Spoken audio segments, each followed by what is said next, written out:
APUWJ రాష్ట్ర అధ్యక్షుడిగా IV సుబ్బారెడ్డిని propose చేస్తూ 2 సెట్ల నామినేషన్ పత్రాలను ఏఆర్ఓ హరికిషన్ కు అందజేసిన కర్నూలు పాత్రికేయులు. ఏపీయూడబ్ల్యూజే రాష్ట్ర కమిటీ ఎన్నికలకు సంబంధించిన ఐవి సుబ్బారావును బలపరుస్తూ నామినేషన్ పత్రాలను ఏఆర్ఓ హరికిషన్ కు కర్నూలులో అందజేశారు.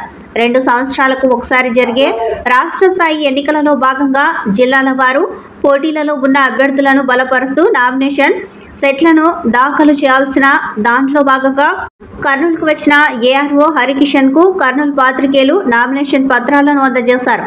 హరికిషన్ మాట్లాడుతూ నామినేషన్ పత్రాలను రాష్ట్ర ఎన్నికల అధికారి సోమసుందరంకు అందజేస్తామని అన్నారు. ఎన్నికల ఫలితాలను జనవరి 7న ప్రకటిస్తామని అన్నారు. నేను కర్నూలు జిల్లాకు సంబంధించి అసిస్టెంట్ రిటర్నింగ్ ఆఫీసర్గా ఉన్నాను.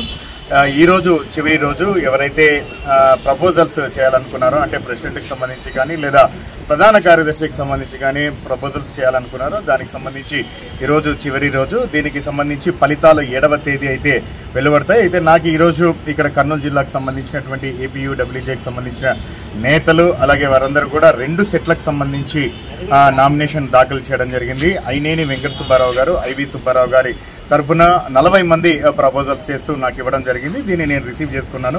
అలాగే ఎవరైతే ప్రస్తుతం ఎన్నికల అధికారిగా ఉన్నారో రాష్ట్ర ఎన్నికల అధికారిగా ఉన్నటువంటి సోమసుందరం గారికి ఇవి అన్నీ కూడా పంపించడం జరుగుతుంది.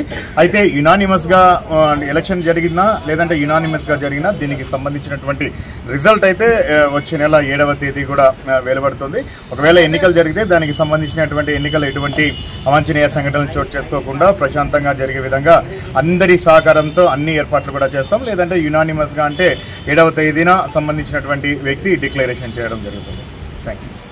ఈ వార్తలు ఇంతటితో సమాప్తం. నమస్కారం. తిరిగి రేపటి వార్తల్లో కలుసుకుందాం.